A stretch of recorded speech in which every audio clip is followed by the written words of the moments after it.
తాగి నడిపితే 10,000 రూపాయల ఫైన్ అట. చూసుకోరిగా. రాత్రి 8 గంటల నుంచే డ్రంక్ అండ్ డ్రైవ్ టెస్టులు. రాష్ట్ర వ్యాప్తంగా చెక్ పాయింట్లు, డ్రగ్ టెస్టులు కూడా జరుగుతాయట వెంటనే. న్యూ ఇయర్ సెలబ్రేషన్ల పైన పోలీసుల నజర్. ఈ గాంజాలు, డ్రగ్స్లు తాగి రాత్రి రోడ్ల మీద తిరిగినట్టే మీ పని అయిపోయింది.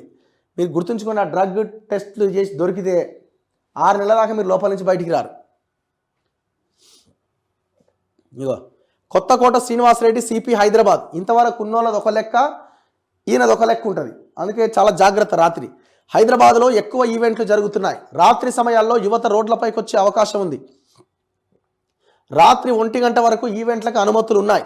చట్ట పరిధిలోనే వేడుకలు జరుపుకోవాలి. పబ్బులు, రెస్టారెంట్లు నిబంధనలకు లోబడే ఈవెంట్లు నిర్వహించాలి. మైనర్లను లిక్కర్ పార్టీలకు అనుమతించొద్దు. మద్యం తాగి వాహనాలు నడపొద్దు. డ్రగ్స్ విషయంలో కఠిన చర్యలు ఉంటాయి. ఇంకో రాష్ట్ర వ్యాప్తంగా జరిగే న్యూ ఇయర్ సెలబ్రేషన్స్ ఈవెంట్స్ పైన పోలీసులు స్పెషల్ ఫోకస్ పెట్టారు. ఆదివారం రాత్రి 8 గంటల నుంచే drunk and drive, drug detection టెస్టులు నిర్వహించాలని నిర్ణయించారు. మద్యం తాగి పట్టుబడ్డ వారి వాహనాలు సీజ్ చేయడంతో పాటు ఆల్కహాల్ కంటెంట్ను బట్టి కేసు నమోదు చేసి 10,000 రూపాయలు, 6 నెలల జైలు శిక్ష పడేలా కొరడా జలిపించబోతున్నారు. ర్యాష్ డ్రైవింగ్, పబ్లిక్ న్యూసెన్స్ చేసేవారిపైన కేసులు నమోదు చేస్తారు. ఇవాళ 35, 40 రీడింగ్లు వచ్చే అవకాశం ఉండదు. ఇవాళ దొరికితే అందరికి 150, 180 ఉంటుంది. ఇక 180 వచ్చిందంటే మీది 6 నెలలే. ఇక జాగ్రత్త. ఈ మేరకు అన్ని పోలీస్ కమిషనరేట్లు, ఎస్పీ ఆఫీసులను డీజీపీ కార్యాలయం అప్రమత్తం చేసింది. రాష్ట్ర వ్యాప్తంగా ఉన్న అన్ని traffic, law and order police stations పరిధిలో చెక్ పాయింట్లు, బ్రీత్ ఎనలైజర్ టెస్టులు తప్పనిసరి అని ఆదేశాలు ఇచ్చిందట. ప్రతి పోలీస్ స్టేషన్ పరిధిలో 5 చెక్ పాయింట్లు ఉంటాయట. ఇక మీరు ఏడ తప్పించుకోలేరు అన్నట్టు. న్యూ ఇయర్ ఈవెంట్స్కు అర్ధరాత్రి 1 గంట వరకే అనుమతులు ఇచ్చారు. ఆ తర్వాత కూడా ఎవరైనా కొనసాగిస్తే కేసులు పెడతారు. ప్రతి పోలీస్ స్టేషన్ పరిధిలో 5 చెక్ పాయింట్స్ని ఏర్పాటు చేస్తున్నారు. ఎస్ఐ స్థాయి అధికారి ఆధ్వర్యంలో డ్రంక్ అండ్ డ్రైవ్ తనిఖీలు నిర్వహిస్తారు. డ్రగ్స్ తీసుకున్న వారిని గుర్తించేందుకు డ్రగ్ డిటెక్షన్ టెస్టు చేసేందుకు ఏర్పాట్లు చేశారు. ఈ మేరకు టీఎస్ యాంటీ నార్కోటిక్ బ్యూరో ఇప్పటికే 120 డ్రగ్ డిటెక్షన్ పరికరాలు కూడా కొనుగోలు చేసిందట. డ్రగ్స్ కేసులో జైలుకే. డ్రంక్ అండ్ డ్రైవ్లో పట్టుబడ్డ వారి బ్లడ్ ఆల్కహాల్ కంటెంట్ 30 ml వచ్చినా వారిపై కేసులు నమోదు చేస్తారట. రీడింగ్ 30 చూపించిన కేసే. మద్యం మోతాదుకు అనుగుణంగా ఛార్జ్షీట్ ఫైల్ చేస్తారట. కుటుంబ సభ్యుల సమక్షంలో కౌన్సిలింగ్ ఇచ్చిన తర్వాత కోర్టులో ప్రొడ్యూస్ చేస్తారు. డ్రంక్ అండ్ డ్రైవ్ కేసులో 10,000 జరిమానా లేదా 6 నెలల జైలు శిక్ష పడే అవకాశం ఉంది. దీంతోపాటు డ్రంక్ అండ్ డ్రైవ్ డేటా ఆధారంగా డ్రైవింగ్ లైసెన్స్ను సస్పెండ్ చేస్తారట. డ్రగ్స్ తీసుకుని పట్టుబడిన వారిపైన ఎన్డీపీఎస్ యాక్ట్ కింద క్రిమినల్ కేసులు పెడతారు.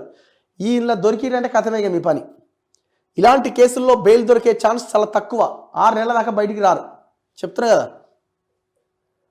ఇక మొత్తం అన్ని మూసేస్తున్నారు. ట్యాంక్ బండు, నెక్లెస్ రోడ్లు మూసేస్తున్నారట. గ్రేటర్ హైదరాబాద్ పరిధిలోని 3 కమిషనరేట్ల పరిధిలో పోలీసులు ప్రత్యేక నిఘా పెట్టారు. మొత్తం 59 ట్రాఫిక్ పోలీస్ స్టేషన్ లిమిట్స్లో దాదాపు 260 చెక్ పోస్టులు ఏర్పాటు చేస్తున్నారట. బంజారాహిల్స్, జూబ్లీహిల్స్, బేగంపేట్, సైఫాబాద్, సైబరాబాద్ పరిధిలో ఒక్కో పిఎస్ లిమిట్స్లో 5 నుంచి 7 చెక్ పోస్టులు ఉంటాయట. ట్రాఫిక్ పోలీసులతో పాటు టీన్యాప్ పోలీసులు జాయింట్ ఆపరేషన్ చేస్తారు. పబ్బులు, శివారు ప్రాంతాల్లోని రిసార్ట్స్ సహా డ్రగ్స్, గాంజా హాట్స్పాట్స్ గుర్తించిన ఏరియాల్లో మఫ్టీలో నిఘా పెట్టారు. రాత్రి 8 గంటల నుంచి సోమవారం తెల్లవారుజామున 7 గంటల వరకు చెకింగ్స్ కొనసాగించాలని నిర్ణయించారు. ఓఆర్ఆర్ పైన ఎయిర్పోర్ట్కు వెళ్లే వాహనదారులకు మాత్రమే అనుమతి ఉన్నది. సిటీలోని లంగర్ హౌస్, బేగంపేట్ ఫ్లైఓవర్ మినహాయిస్తే అన్ని ఫ్లైఓవర్లు, ట్యాంక్ బండ్, నెక్లెస్ రోడ్ మొత్తం మూసేస్తారట. సో మేము రాత్రి 12 తర్వాత నెక్లెస్ రోడ్ పోయేద్దాం, అట్లా కార్లు తిరిగి వద్దామని కుదరదు. అన్నీ మూసేస్తున్నారట. ఒక మెట్రో నడుస్తుందట. తాగిన తర్వాత లెట్ పోవాలి, ఇంటికి పోవాలిగా. సో అందుకే ఒక మెట్రో అవకాశం కల్పిస్తున్నారు మీకు. న్యూ ఇయర్ సందర్భంగా ఆదివారం అర్ధరాత్రి 1 గంట వరకు హైదరాబాద్లో మెట్రో ట్రైన్లు ఉంటాయట. చివరి రైళ్లు సంబంధిత స్టేషన్ నుంచి అర్ధరాత్రి 12 గంటల 15 నిమిషాలకు బయలుదేరి 1 గంటకు గమ్యస్థానాలకు చేరుకుంటాయి. మెట్రో స్టేషన్స్, రైళ్లలో పోలీసులు, సెక్యూరిటీ సిబ్బంది నిఘా ఉంటుంది. ప్యాసింజర్లు మెట్రో సిబ్బందికి సహకరించాలి. ఇక సహకరించాలంటే చూడాలి అప్పుడు. సో ఇట్లా చాలా జాగ్రత్తగా ఇవాళ రోజుని జరుపుకోండి. ఏమాత్రం తేడా వచ్చినా ఆగమవుతారు అనవసరంగా. ఎందుకు చదివిన మొత్తం అంటే ఇది అందరికి ఉపయోగపడే వార్త కాబట్టి.